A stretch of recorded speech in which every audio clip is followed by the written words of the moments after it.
Hello students, good evening. आज इस session में हम वोकैबुलरी की बात कर रहे हैं, जिनमें सिनोनिम पर बात करेंगे। सिनोनिम की मीनिंग होती है सिमिलर मीनिंग देने वाले वर्ड्स।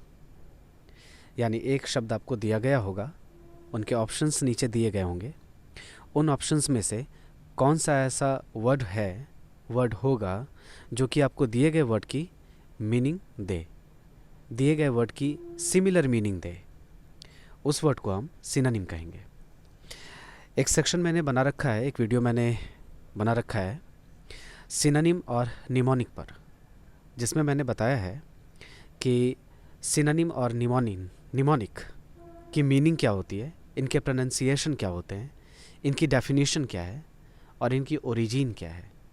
वो वीडियो बहुत ही अच्छा है, आप एक बार जाएं और उन्हें देखें और समझने की कोशिश करें। और इस सेशन के साथ हम आगे बढ़ते हैं। आज हम 10 वर्ड्स करने वाले हैं, जिसमें हमारा फर्स्ट वर्ड है स्प्राइटली। और निमोनिक के बेसिस पर हम सारे ही सिनोनिम की बात करेंगे। यानी किसी एक चीज़ को याद रखने के लिए जब आप दूसरी चीज़ का सहारा लेते हैं, किसी दूसरी चीज़ को याद रखते हैं, तो वो दूसरी चीज़ पहली चीज़ के लिए निमोनिक कहलाती है। निमोनिक मतलब हो गया तुक। निमोनिक की मीनिंग है स्मरण में रखने के लिए हम किसी दूसरे शब्द या दूसरी बातों का जब इस्तेमाल करते हैं, सहारा लेते हैं, वो दूसरी बात निमोनिक कहलाती है। निमोनिक की स्पेलिंग होती है MNEMONIC। आप पहले से पढ़ भी रहे होंगे। आइए, first word sprightly. 4 options: beautiful, lively, intelligent, sportive. तो स्प्राइटली की मीनिंग को हम कैसे ढूंढेंगे इनमें से, और क्या याद रखने का तरीका है। स्प्राइट जब आप पीते हैं तो आप जीवंत महसूस करते हैं, आप जिंदा दिल महसूस करते हैं। मान लें कि आप ग्लूमी थे, सैड थे, अपसेट थे, डिप्रेस्ड थे, और आप जाकर स्प्राइट पी लेते हैं। स्प्राइट पीने से ही आपको ताजगी आ जाती है, आप जीवंत महसूस करने लगते हैं, जिंदा महसूस करने लगते हैं। तो गौर करें, लाइवली की भी यही मीनिंग है, जिंदा दिल, जीवंत, फुल ऑफ लाइफ। इसलिए इसके बगल में देखिए हार्ट बना है। हार्ट जहाँ जहाँ बना है, इसकी मीनिंग है कि वही ऑप्शन करेक्ट है। ओके, सो स्प्राइटली की सिनोनिम है, पर्यायवाची है lively, means full of life. तो स्प्राइटली को आप याद रखेंगे स्प्राइट से। आप स्प्राइट पीते हैं, जिंदा दिल महसूस करते हैं, यानी आप लाइवली महसूस करते हैं। Second word turbulence. आप गौर करें कि टर्ब्यूलेंस वर्ड में टर्ब लिखा हुआ है, TURB। टर्ब की मीनिंग ही होती है डिस्टर्बेंस। डिस्टर्ब वर्ड में भी देखें आप TURB लिखा है, डिस्टर्बेंस में भी TURB लिखा है, और यहाँ भी टर्ब्यूलेंस में टर्ब लिखा है, यानी कि disturbance. Agitation, calmness, repose, stillness. अब गौर करें, कामनेस नहीं पढ़ना है, स्टिलनेस नहीं पढ़ना है, नेस नहीं पढ़ना है, नस पढ़ना है। Calmness, stillness. और एजिटेशन के बगल में हमने हार्ट बनाया है, यानी agitation is the correct answer, correct option. क्योंकि एजिटेशन मतलब ये होता है चिड़चिड़ापन, डिस्टर्बेंस। आप जब डिस्टर्ब्ड होते हैं तो आप एजिटेटेड हो जाते हैं, चिड़चिड़े हो जाते हैं। यानी आप कपड़े को अगर एजिटेट करें, आप पानी को अगर एजिटेट करें, तो आप पानी में डिस्टर्बेंस क्रिएट करते हैं। एक बड़ा ही अच्छा शब्द है आजिज करना, आजिज हो जाना। आजिज मतलब परेशान हो जाना, डिस्टर्ब्ड हो जाना।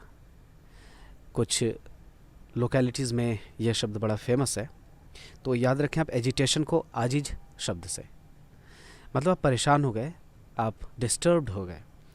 तो टर्ब्यूलेंस की मीनिंग है डिस्टर्बेंस, और आजिज हो गए आप, यानी एजिटेशन आ गया आप में, आप यानी डिस्टर्ब्ड हो गए, डिस्टर्बेंस आ गया। यानी टर्ब्यूलेंस का सिनोनिम है, पर्यायवाची है एजिटेशन। निमोनिक याद रखते चले, टर्ब की मीनिंग डिस्टर्ब, यानी disturbance. Our third word is blithe. ध्यान रखें, ब्लाइथ ना पढ़ें, इसे थ नहीं बोलते हैं, द बोलते हैं। Blithe, blithe. Okay. 4 options: sprightly, depressed, inert, indifferent. Blithe को आप याद रखें लाइट से. अगर किसी जगह पर लाइट पड़ रही हो, रोशनी पड़ रही हो, रोशनी की मीनिंग ये होती है कि कोई चीज़ जीवंत हो उठी, किसी चीज़ में प्राण आ गए जैसे. यानी लाइट में आ जाना यानी जीवंत हो जाना, खुश हो जाना.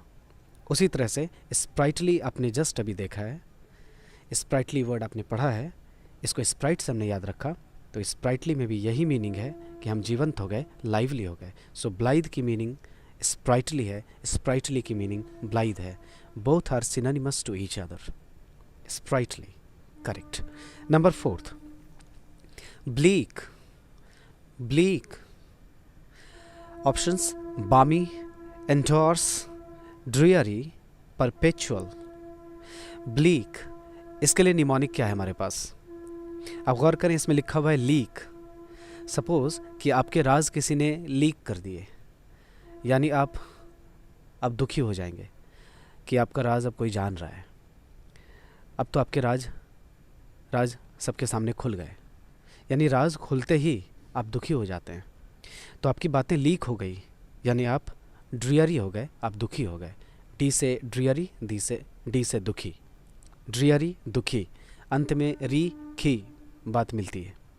तो ब्लीक मीन्स ड्रियरी, दुखी हो जाना. आप निमोनिक के साथ बढ़ते चलें. ओके. मैं 2000 से ज़्यादा सिनोनिम आपको बताऊंगा, पक्का, आई प्रॉमिस. नेक्स्ट वर्ड है हमारा डिस्पोंडेंट. डिस्पोंडेंट, इसमें आप गौर करें, एक वर्ड लिखा हुआ है पॉन्ड, POND, पॉन्ड. सपोज आप दुखी हो जाते हैं, जब डिप्रेस्ड हो जाते हैं, आप तालाब के किनारे बैठ जाते हैं जाकर.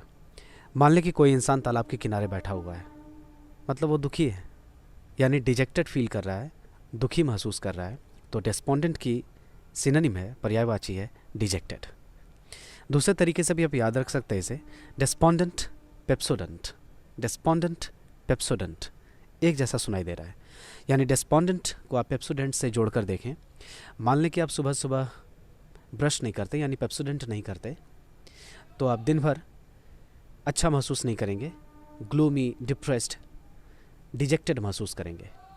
तो आप ऐसे भी डिस्पोंडेंट को याद रख सकते हैं, dejected, correct answer. Next number, fractious. इसे ध्यान से पढ़ें. फ्रैक्शस, तालव्य श अंत में होगा और दंत सा उसके बाद आखिर में. फ्रैक्शस. फ्रैक्शस के लिए ऑप्शंस हमारे पास: bad mouthed, inadequate, incomplete, bad tempered. Fractious, राक्षस, ऐसे याद रखें. फ्रैक्शस के लिए निमोनिक आप तैयार करें, राक्षस. और राक्षस किसी भी समय गुस्सा आ जाता है. राक्षस के माइंड का टेम्पर किसी भी समय बैड हो जाता है, बुरा हो जाता है. Bad temper means aggressive, angry, चिड़चिड़ा. वो किसी भी समय चिड़चिड़ा हो जाएगा, यानी बैड टेम्पर्ड हो जाएगा, उसका टेम्पर जगह पर नहीं रहता. तो फ्रैक्शस के लिए आप सिनोनिम याद रखें, बैड टेम्पर्ड.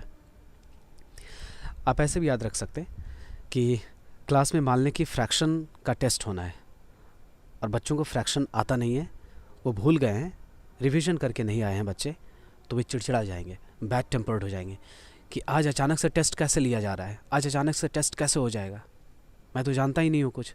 वो चिड़चिड़ा हो जाएंगे कि नहीं देना मुझे टेस्ट. यानी फ्रैक्शस का synonym bad tempered. Next word is obstreperous. Obstreperous, गौर से अगर पढ़ें आप ध्यान से अच्छे से, तो इसे पढ़ेंगे obstreperous. Obstreperous. Okay. 4 options: sullen, unruly, lazy, awkward.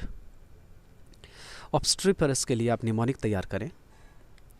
Street, ऑब्स्ट्री बोल रहे हैं, ऑब्स्ट्री तो सुनाई दे रहा है स्ट्रीट, और परस सुनाई देता है, तो यहाँ से याद रखें आप, साउथ अमेरिका का एक कंट्री है, 3rd लार्जेस्ट कंट्री, पेरू.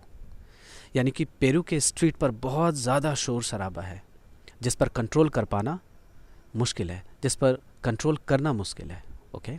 आप कंट्रोल नहीं कर सकते उन्हें, उन शोरगुल को, उन लोगों को, यानी कि उन पर आप रूल नहीं कर सकते. बहुत ही ज़्यादा भीड़ भाड़ है, बहुत ज़्यादा ट्रैफिक है, यानी कि ऑब्स्ट्रिपरस मीन्स अनरूली, अनरूली, जिस पर आप रूल नहीं कर सकते। अनरूली में देखिए वर्ड आ रहा है रूल, तो आप इसे रूल से याद रख लें। और ऑब्स्ट्रिपरस पेरू शहर के, पेरू देश में जो भी शहर हैं उनकी स्ट्रीट में, उनकी गलियों में बहुत ही ज़्यादा भीड़ है, ट्रैफिक है, शोर शराबा है, आप उस पर रूल नहीं कर सकते, that is unruly. Okay, next word फ्लैग्रेंट। फ्लैग्रेंट बहुत ही फेमस वर्ड है, कई बार आपके एसएससी के एग्जामिनेशन में और डिफरेंट एग्जामिनेशंस में पूछे गए हैं। Flagrant, stubborn, pretty, egregious, clever, egregious, clever. इसका करेक्ट आंसर है एग्रीजस। अब फ्लैग्रेंट को याद रखें कि किसी इंसान ने फ्लैग को रेंट पर दे दिया। मैं किसी के सम्मान पर आँच आने देने की बात नहीं कर रहा हूँ, मैं किसी के सम्मान को ठेस नहीं पहुँचा रहा हूँ। दुर्भाग्य से ये शायद कोई इंसान ऐसा करे कि अपने देश के फ्लैग को किसी ने रेंट पर दे दिया, यानी ये बहुत ही ख़राब बात है, आउटरेजसली बैड है ये, यानी अत्यधिक बैड है, very bad. फ्लैग्रेंट means extremely bad, very bad, और एग्रीजस की भी यही मीनिंग होती है, वेरी बैड। तो फ्लैग को आप रेंट पर नहीं दे सकते, यानी ये स्कैंडलस बातें हो जाएंगी, यानी ये बातें अच्छी नहीं होंगी, इसके लिए हम कहेंगे एग्रीजस। फ्लैग्रेंट का सिनोनिम एग्रीजस, फ्लैग को रेंट पर दे दिया। Next word is chivalrous. इसका करेक्ट प्रोनाउंसिएशन करें ध्यान से, chivalrous, chivalrous. Heroic, heroic, abhorrent, abhorrent, doleful, doleful, rude, rude। तो शिवलरस को आप कैसे याद रखेंगे? आप गौर करें कि शिवलरी आपने सुनी होगी, CHIVALRY, शिवलरी। इसमें देखिए सुनाई दे रहा है वर्ड शिव, या शिवलरस में भी शिव सुनाई दे रहा है, और शिव औरतों का बहुत ही सम्मान करते हैं। शिवलरस की मीनिंग ही होती है कि औरतों को सम्मान दिए जाने की स्थिति को शिवलरस कहेंगे, एडजेक्टिव है, हालांकि शिवलरी स्थिति है, शिवलरस एडजेक्टिव है, यानी ये मेन से संबंधित है, ऐसे लोग जो कि औरतों को सम्मान दें, औरतों का बचाव करें।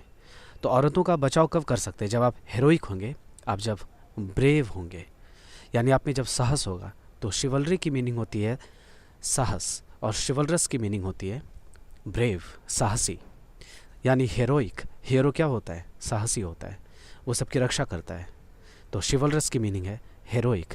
शिवजी, शिवजी से याद रखें इसे, यानी हेरोइक, शिवजी में बहुत ही अदम्य साहस है, शक्ति है, वो सबकी रक्षा करते हैं, यानी वो हीरो हैं हमारे, heroic. The last word of this session is cantankerous, cantankerous. 4 options इनके लिए, कैंसरस, फेरोशस, फेरोशस, क्वारलसम, क्वारलसम, फिसिपेरस, फिसिपेरस। कैंटैंकरस में आप गौर करें, वर्ड लिखा हुआ है टैंक। सपोज़ आपकी तरफ कोई टैंक लेकर आया, तो आप भी अपने टैंक लेकर उनकी तरफ खड़े हो गए, यानी आप लड़ाई करने के लिए आतुर हो गए, क्योंकि अगला भी टैंक लेकर आ गया है। टैंक लाने की मीनिंग ही है झगड़ा होना, युद्ध होना, यानी क्वारल होना। तो कैंटैंकरस की मीनिंग है क्वारलसम, क्वारलसम की मीनिंग युद्ध, झगड़ालू, इस सेंस में। तो इस प्रकार से हमने 10 वर्ड्स के सिनोनिम किए। मैं आगे भी इस सेशन को जारी रखूँगा, आपका इसी तरह से लव एंड सपोर्ट मिलता रहे। Thank you so much.